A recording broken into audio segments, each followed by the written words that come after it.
महादेव मंदिर में 2 दिवसीय संपूर्ण क्षत्रिय पीपा दर्जी समाज का ये धार्मिक उत्सव हर वर्ष की तरह इस बार भी हो रहा है। 46वें इस ध्वजा उत्सव में आप सभी का स्वागत है। हमारे बीच में क्षत्रिय पीपा दर्जी समाज के हमारे आदरणीय युवा साथी एवं दैनिक नवज्योति समाचार पत्र के हमारे ब्यूरो चीफ चिखाड़ा के हमारे साथ में है राजमल जी सोलंकी। उनसे हम बातचीत करेंगे कि आखिर ये लंबी जो यात्रा जो चल रही है समाज की अनवरत लगातार हम देख रहे हैं कि समाज में एक चेतना और जन जागृति हो रही है। आइए हम एक बार पुनः आज इस देवनगरी में स्वागत करते हुए संत शिरोमणि पीपाजी महाराज ऑफिशियल चैनल पे आपका स्वागत है। आइए क्या कुछ विचार है और किस प्रकार से समाज की अनवरत गंगा बह रही है। धन्यवाद गोविंद जी। आज संपूर्ण मेवाड़ पीपा क्षत्रिय दर्जी समाज चोकला फरारा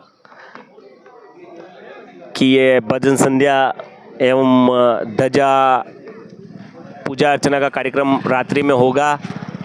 उसके साथ ही सुबह प्रातः शुभ मुहूर्त में ध्वजा गुप्तेश्वर महादेव को चढ़ाई जाएगी। इसको लेकर सभी समाज जन का ये आयोजन का सिलसिला, ध्वजा समारोह का सिलसिला कैलाशपुरी से शुरू होता हुआ अब जाता हुआ फरारा संपूर्ण मेवाड़ पीपा क्षत्रिय दर्जी समाज फरारा चोकला में पहुंचा है। अब यहाँ से ये बस ध्वजा समारोह का कार्यक्रम यहाँ समाप्ति हो जाएगी। बाकी छोटे छोटे अन्य क्षेत्रों में ध्वजा चढ़ाई जाती है। ये कार्यक्रम अनवरत जारी रहते हैं और इन समारोह से आपसी स्नेह, समाज का स्नेह प्रेम लोगों और समाज के बहुत से भामाशाह इस आयोजन में अपने ओर समर्पित रहते हैं। इन्हीं से ही हमारा ये आयोजन समापन की ओर जाता है। उनको भी बहुत बहुत साधुवाद की, वो भी बढ़ चढ़ कर इसमें भाग लेते हैं।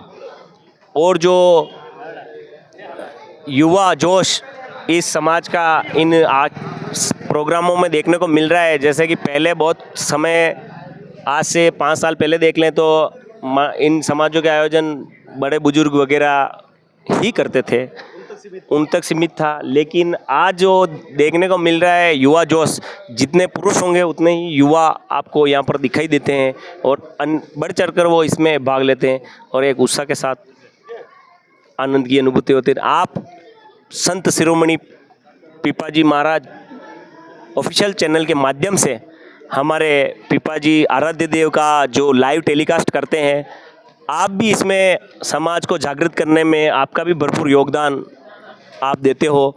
आपके लिए भी बहुत बहुत धन्यवाद, आभार कि आप एक सोशल मीडिया के माध्यम से हर आदमी को ये लाइव टेलीकास्ट पहुंचाते हो। कोई आ सकता है या नहीं आ सकता है किन्हीं कारणोंवश, तो भी वो लाइव चैनल उनके पास पहुंचता है और इस समारोह का आनंद वो वहीं पे बैठे बैठे घर बैठ के भी ले सक रहे हैं। तो ये आपका माध्यम से वो पीपाजी समाज से और वो समाज से जुड़ते तो हैं, लेकिन एक ऑफिशियल चैनल के माध्यम में मीडिया के माध्यम से वो वहाँ पर बैठे बैठे देख सकते हैं और आपसे वो हमारे तक जुड़ सकते हैं। और ये आयोजन समाज का एक भव्य आयोजन है और ये अंतिम पड़ाव आज फरारा, कल लास्ट कार्यक्रम होगा समाज का, जो ध्वजा समारोह का कार्यक्रम लास्ट होगा।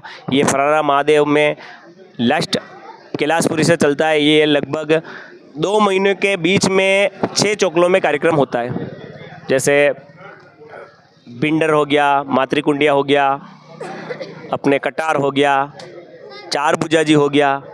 अब केवल 11 को, जो जल जुलनी 11 को 4 बुजाजी में समाज जन द्वारा वापस एक आयोजन किया जाता है और वहाँ पर भी समाज को जोड़ा जाता है। जब से आप जुड़े हैं क्या परिवर्तन देखा है? समाज में बहुत परिवर्तन देखने को मिला है, बदलाव भी बहुत सारे आए हैं। जैसे देख लो तो हर जगह युवा बढ़ चढ़ कर आकर समाज में अपने नई ऊर्जा चेतना लाने की कोशिश कर रहे हैं। उसके लिए वो जुड़ भी रहे हैं और कोई पदाधिकारी में भी अभी नव नियुक्त हुए हैं, जैसे हमारे पास ही खड़े कमसा सांवलिया जी से, जो अभी कल ही पाटोत्सव में आपको युवा चोकला बिंडर का उपाध्यक्ष नियुक्त किया था, जो एक नई ऊर्जा के साथ आप भी युवा हैं और युवा जोश के साथ समाज हर काम में तेज़ी लाता है। वरिष्ठ जनों का, बुजुर्गों का साथ तो हमेशा अपने ऊपर चाहिए। उनके सहयोग से, उनका सानिध्य मिलेगा तो अपन हर काम कर सकते हैं, लेकिन उनका साथ ज़रूरी है। उनके साथ रहने से वो एक चल फिर नहीं सकते, जैसे कुछ कोई काम हर एक कर नहीं सकते तो वो युवा जल्दी कर लेगा। इसके लिए उनका ऊपर आशीर्वाद, उनके साथ ही हम काम करने में अपनी ऊर्जा दिखाते हैं। समस्या तो है, एक युवा कह रहा है आधा गिलास भरा है और बुजुर्ग कह रहे हैं आधा गिलास खाली, ये क्या चक्कर है? तो बात एक ही, एक आधा गिलास खाली है और युवा कह रहा है कि आधा गिलास ही भरा है, तो बात वो आधे गिलास की है।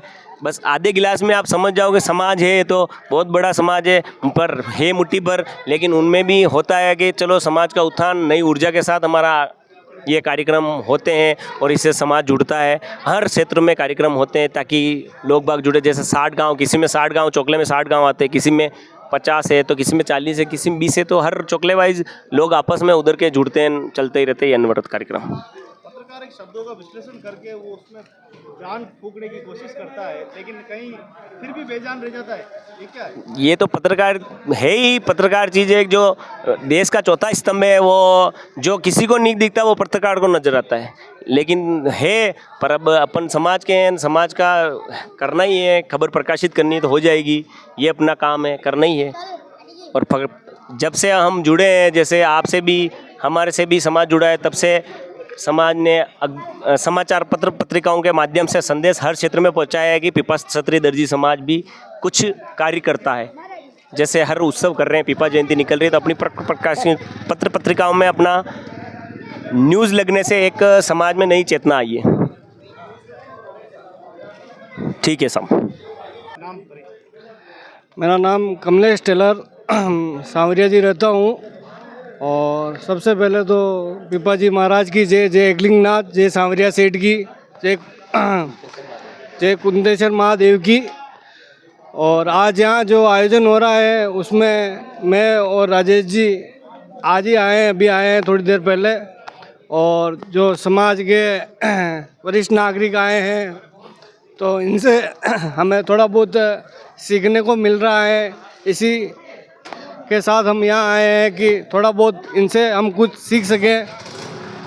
और इसमें समाज की जो जन चेतना है उसमें भी हम भागीदारी निभा सकें, इसी लक्ष्य के साथ हम यहाँ आए हैं। और क्या देखा? कमलेश जी को बहुत बहुत धन्यवाद। और इन्होंने इस पावन भूमि परारा में एक अच्छा प्रोग्राम देखने के लिए ये सांवरिया जी से आए हैं, इनको बहुत बहुत धन्यवाद। और इन्होंने जो शब्द कहे वो वास्तव में एक बहुत विचारणीय है। क्या युवा को आगे आना, आज के युग में युवा जो आएगा तो पीछे वाला थोड़ा बहुत भी इनको सपोर्ट करता रहेगा तो युवा आगे चल के कुछ न कुछ विकास की तरफ ये देंगे। और जो भी अभी जैसे राजमल जी ने कहा, पत्रकार साहब ने, तो उन्होंने जो आज एक छोटी उम्र में अपना पद भिंडर में जो उन्होंने एक पद लिया वो बहुत बधाई के पात्र हैं। कमलेश जी भी बधाई के पात्र हैं। तो बचपन की याद आ गई? और मैं भी छोटी उम्र में भी मैं इसी तरह से मतलब एक एक्टिव था समाज के लाल। मैं समाज की पातले उठाने में मेरे को बड़ा आनंद आता था। समाज की पातले उठाने में मेरे को आनंद था उस ज़माने में, क्योंकि लोग कार्य करते नहीं है। और वो पातल जो उठाने में जो आनंद आता था वो जवानी में जो युवा है वो आज अपने विकास पे पहुंचने का एक लक्ष्य रखते हैं ना, वो इसी तरह से लक्ष्य रखेंगे कि कोई भी कार्य हो, चाहे छोटा हो चाहे बड़ा हो, अपने को तो समाज के प्रति मतलब एक भाव प्रकट करके अपने को मतलब समाज में एक चेतना के रूप में जो काम करना है, ताकि अपना नाम देश विदेश में अपना नाम जावे। इसी के अनुसार ये आज फरारा में जो प्रोग्राम हो रहा है वो एक ऐतिहासिक था। 30 साल से ये प्रोग्राम हो रहा था, 30 साल हो 30 35 40 साल हो गया इसको जो ध्वजा चढ़ता है। इसी तरह से कटार में चढ़ता है, भिंडर में चढ़ता है, मातृकुंडा में चढ़ता है, चार भुजा जी में चढ़ता है। तो ये सब युवा जो युवा पुरानों के लाल रह के ने मतलब जो कार्य किया ना, वो आज इस बड़ी संख्या में लोगों से मुलाकात होता है, संबंध जुड़ता है, सामूहिक विवाह होते हैं। क्या ये एक लक्ष्य अपने को प्राप्त होता है, मतलब जो बड़े बुजुर्ग जो होते हैं ना, उससे एक लक्ष्य अपने को होता है। जैसे मैंने यहाँ किया सामूहिक विवाह नाथा द्वारे में, पहले स्टार्टिंग में विद्या निकेतन में किया, 8 जोड़े किया, फिर धीरे धीरे हमने 35 जोड़ा किया, 31 जोड़ा किया, मातृकुंडिया में किया, मारवाड़ में किया, और फरारे में 16 जोड़े किया। इस तरह से क्या युवा जो बुजुर्गों को ला रह के ने जो शिक्षा लेता है ना और एक्टिव होता है ना, वो आगे जाके उसका नाम को रोशन कर देता है। चाहे हम आज समाज हमें बहुत पहचानता है, हम उनका नाम नहीं पहचानते हैं, गांव पहचानते हैं, लेकिन वो हमें पहचानते हैं, क्योंकि हमने जो कार्य किया ना वो एक ऐतिहासिक कार्य करते हैं हम। जैसे सिन्हा जी का प्रसाद बांटना, आज समाज एक नारे नहीं लाते हैं, नहीं करते, वही करवाता है। वो करवाता नहीं है, वो एक प्रेरणा देता है, वही अपना मतलब एक गुरु है। गुरु जो बनता है ना, तो गुरु को ना जो पुराने व्यक्ति होते हैं ना, वो अपने को एक ज्ञान देते हैं कि अन्न क्षेत्र, अन्न क्या होता है, जल क्या होता है, ये सब अपने को एक शिक्षा मिलता है। ये शिक्षा से अपन आज समाज को अपन चला रहे हैं। जय हो। बोलो एकलिंग नाथ की जय।